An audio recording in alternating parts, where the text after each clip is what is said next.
Right Shankari. So web land ROR లో రాత్రికి రాత్రే ఓ రెవెన్యూ అధికారి తన లాగిన్ ద్వారా ఒక పేద రైతు సాగు భూమిని మరో రైతు పేరిట మార్చేశాడు. అసలు దీనికి సంబంధించి ఏం జరిగింది అనేది ఒకసారి డీటెయిల్స్ మనం చూద్దాం.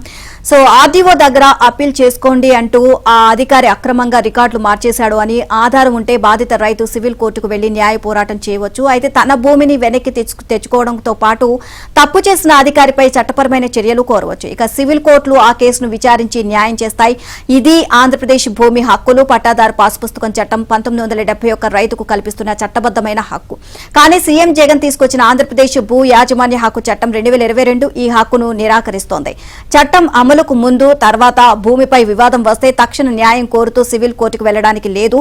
అలాగని సివిల్ కోర్టులు జోక్యం చేసుకోవడానికి కూడా వీల్లేదు. ఈ మేరకు టైటిల్ చట్టంలోని చాప్టర్ 6 లోని 38వ క్లాజ్ కింద సివిల్ కోర్టుల ప్రమేయాన్ని నిషేధించారు. అంటే రైతులు న్యాయం పొందే హక్కును నిలువరించినట్లే. న్యాయం కోరుతూ రైతు సివిల్ కోర్టు మెట్లు ఎక్కకుండా ప్రభుత్వం అడ్డుగోడ కట్టింది అని స్పష్టమవుతుంది. గత అక్టోబర్ 17న ఈ చట్టాన్ని గెజెట్ పబ్లికేషన్ చేసింది. అక్టోబర్ 31 నుంచి అమల్లోకి వచ్చినట్లుగా నవంబర్ 1న జగన్ సర్కార్ జీవో 512ను జారీ చేసింది. అయితే ఈ ఉత్తర్వును రహస్యంగా ఉంచింది.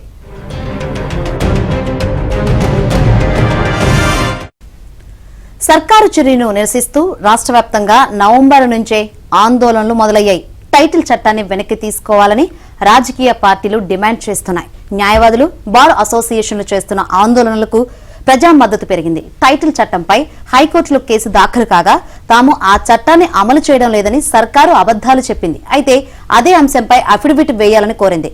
ఒకవైపు హైకోర్టును తప్పుదోవ పట్టించేలా టైటిల్ చట్టం అమలులో కీలకమైన ల్యాండ్ అథారిటీని ఏర్పాటు చేస్తూ గత డిసెంబర్ 29న సర్కారు జీవో 630ని జారీ చేసింది. ఆ ఉత్తర్వును కూడా సీక్రెట్ గానే ఉంచింది.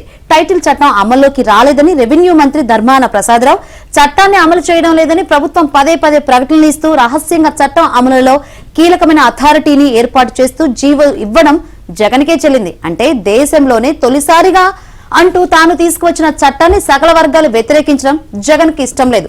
తాను ఏ చట్టం తీసుకువచ్చినా కోర్టులతో పాటు అంతా ఆమోదించాలని ఆయన కోరుకుంటారు. అలాంటిది ఆ చట్టం అమలుపై ప్రజలు మూకుమ్మడి పోరాటాలు చేయడం ఆయనకు నచ్చలేదు. అందుకే సీక్రెట్ గా టైటిల్ చట్టం అమలుకు ల్యాండ్ అథారిటీని ఏర్పాటు చేశారు.